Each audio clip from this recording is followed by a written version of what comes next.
इसे कुरुक्षेत्र से दिनेश ने पूछा है। आजकल की तनाव व कंपटीशन भरी जिंदगी में नशा ही एकमात्र सहारा लगता है। इससे कैसे बचा जा सकता है? ये बात ठीक है कि नशा से क्षणिक मुक्ति मिलती है। कैसे मुक्ति मिल जाती है? तुम तनावग्रस्त होते हो।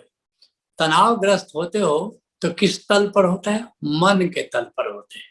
ये चेतना के जो 7 तल है, इसमें 5वां तल जो विशुद्ध चक्र से जुड़ा है वो मन का तल है। और तनाव जब भी होता है वो मन के तल पर होता है। और हम लोग थोड़ी देर पहले चिंता की चर्चा कर चुके हैं। चिंता कब जब भी होती है वो सब कॉन्शियस के तल पर होती है, इसलिए बड़ी गहरी जाती है। और तनाव जब भी होता है वो हमेशा मन के तल पर होता है। तो जब नशा करते हो तो क्या हो जाता है कि तुम विचार के तल के नीचे चले आते हो, तुम अवचेतन के तल पर नशे में चले जाते हो।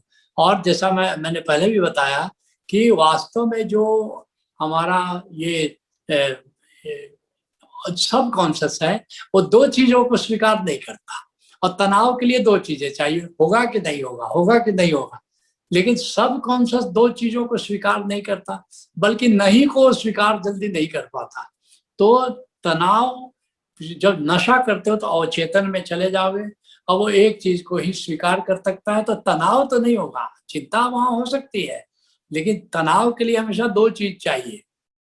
जैसे चिंता का मतलब नहीं होगा, तो नहीं होगा, तो चिंता है कि नहीं होगा, ये नहीं है होगा कि नहीं होगा, फिर चिंता नहीं होगी। चिंता में स्पष्ट है कि नहीं होगा, लेकिन तनाव में है होगा कि नहीं होगा।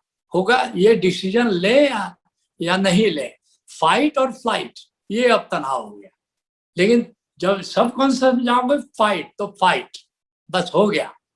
फ्लाइट तो फ्लाइट, भागो। तो एक ही चीज वहां रहती है। तो नशा जब कर लेते हो, अब तुम हो गया, अब उस समय बादशाह हो गए। हम बादशाह है तो बादशाह है। भांग खा लिया, हंस रहे हो तो हंस ही रहे हो। खाए उस समय तनाव है तुम्हारा, भांग खा लिए अपना हंस रहे हो। तो ये टेम्पररी मामला है।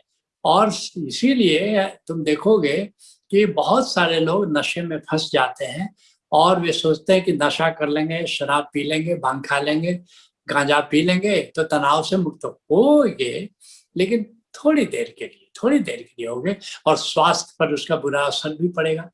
तो इसलिए ये स्थायी रूप से अगर तनाव से मुक्त होना है तो उसके लिए गौतम बुद्ध, यही तो जिसको हम तनाव कह रहे हैं ना, गौतम बुद्ध उसी को दुख कह रहे हैं। और कह रहे हैं कि जीवन, ये 4 आर्य सत्य गौतम बुद्ध ने प्रतिपादित किए। पहला आर्य सत्य जीवन दुख है, दूसरा दुख का कारण है, तीसरा दुख दूर होने की संभावना है, और चौथा दुख दूर होने का उपाय है। और वह उपाय है अष्टांगिक मार्ग, जिसको ओशोधारा में हम आनंद प्रज्ञा में वो बुद्ध के अष्टांगिक मार्ग की चर्चा करते हैं।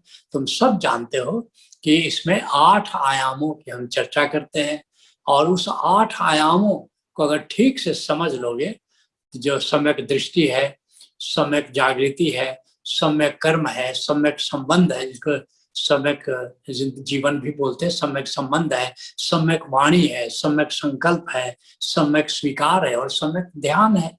तो इन 8 आयामों को विशेषकर जो इसका शिखर है वो सम्यक स्वीकार है, सम्यक स्वीकार है। तो अगर स्वीकार कर लोगे, और क्या चीज का स्वीकार? प्रतिकूल का स्वीकार। प्रतिकूल का स्वीकार अगर करने की कला आ जाए तो तुम देखोगे तनाव से तुम मुक्त हो जाते हो। लेकिन एकाएक तुम कहोगे कि फिर अष्टांगिक मार्ग में क्यों, सीधे सम्यक स्वीकार में जीना शुरू कर लेते हैं। नहीं, सम्यक स्वीकार इतना आसान नहीं है। सम्यक स्वीकार के शीर्ष तक पहुंचने के लिए तुम कहोगे कि मंदिर कब आएगा? मुझे 8वीं सीढ़ी के बाद आएगा। तो बोले फिर 7 सीढ़ियां क्यों चढ़े? 8वीं सीढ़ी पर छलांग लगा देते हैं और वहां से सीधे चले जाएंगे मंदिर के। नहीं कर पाओगे, हनुमान कूद में हाथ पांव तोड़ दोगे। इसलिए बेहतर है कि आनंद प्रज्ञा करो, आनंद प्रज्ञा को गुनो, आनंद प्रज्ञा को समझो, आनंद प्रज्ञा के जो 8 बिंदु है उसको जीवन में अपनाओ और फिर देखोगे कि जिंदगी तनाव मुक्त हो जाती है।